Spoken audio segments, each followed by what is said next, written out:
लेकिन जो ये डेवलपमेंट हुई और जाके न्यूक्लियर साइट्स को स्ट्राइक कर दी है, तो मेरे ख्याल में इससे बड़े सीरियस इम्प्लीकेशंस होंगे, क्योंकि खिते के अंदर जो है अमेरिकन इंटरेस्ट भी है, तकरीबन 50,000 ट्रूप्स उनकी मौजूदगी है, उसमें तमाम जो गल्फ कंट्रीज है उसमें है, उनका बहरीन में 5th फ्लीट है, कतर में उनका सेंटकॉम का फॉरवर्ड हेडक्वार्टर है, और इसके अलावा हर जगह पे जॉर्डन हो, इराक हो, सीरिया है, ओमान है, और इन अमेरिकन प्रेजेंस वहाँ पे मौजूद है। तो अभी डिपेंड करता है, क्योंकि देखें प्रॉक्सीज भी हैं, और स्पेशली इराक में बड़ी साइजेबल खतीब हिजबुल्लाह मौजूद है, तो वहाँ से स्ट्राइक भी हो सकती हैं, अमेरिकन इंटरेस्ट के अगेंस्ट जा सकते हैं, फिर हौतीस रिएक्ट कर सकते हैं।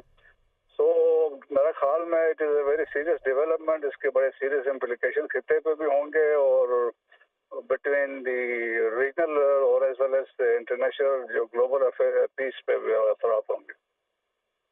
मसूद साहब हमारे साथ ही मौजूद रहेगा। वकार खान साहब, चूँकि मामलात अब दिखाई तो ये दे रहा है, जैसे कि आपने पहले कहा कि मिनी वर्ल्ड वॉर 3 जो है वो हो सकता है कि शुरू हो जाए। अब आपको लगता है कि जो मुज़ाकरात थे या जो टॉक्स चल रही थी, अब उनका भी कोई नतीजा निकलेगा या फिर अब सब बेसूद हो गया है, बेमानी हो गया है? ये देखें, एक तो it's matter of survival of Iran और उनकी गवर्नमेंट का है। दूसरा मुझे अफसोस इस बात का होता है कि why US gets entrapped by the neocons और आईओसी ज़ायनिस्ट हैं।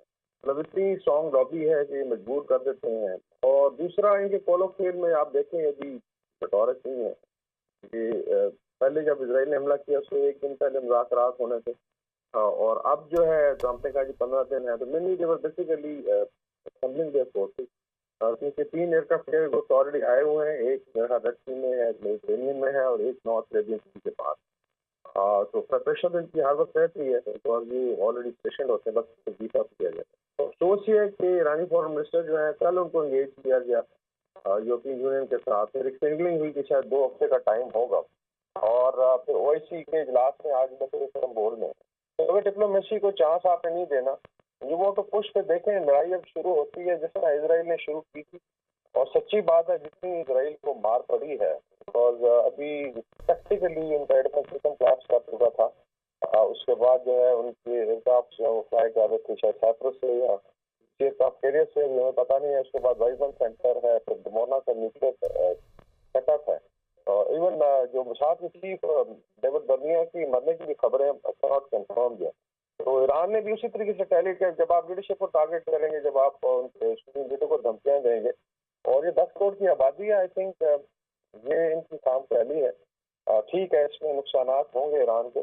मेरे ख्याल में अभी ये चीज़ें ड्रॉ करेंगी, बिकॉज अभी आप कल से सुनेंगे कि स्टेट ऑफ हॉर्मस बंद हो गया, और उसके बाद जो है चाइना और रशिया है, may be they start entering, क्योंकि देखिए उनका भी western tank south western tank खाली हो जाएगा। तो खास से ईरान डिस्टेबलाइज होता है, तो मतलब रशियन और चाइनीज ड्रग्स को शदीद धक्का लेगा। पाकिस्तान के लिए बड़ी सीरियस सिचुएशन हो सकती है। टर्की में ऑलरेडी फीलिंग है कि ये एक्सेस जो अभी मूव करेगा ईस्ट और नॉर्थ वेस्ट, तो मतलब है इसके बाद पाकिस्तान और टर्की की बारी है। तो साफ है, हर कोई अपने इंटरेस्ट को देखता है। मिडिल ईस्ट में मुझे अफसोस है कि अभी अगर शूटिंग वॉर शुरू होती है, ये फाइंड खुदा ना खासा जो है चीज़ें इतनी एक्सपैंड हो जाए कि गल्फ हमारे जो दोस्त हैं गल्फ में, उनको उनके बेसिस को टारगेट किया जाए। बिकॉज साफ है, जब आप अमेरिकन यूज कर रहे हैं बेसिस को, फिर दे बिकम टारगेट्स।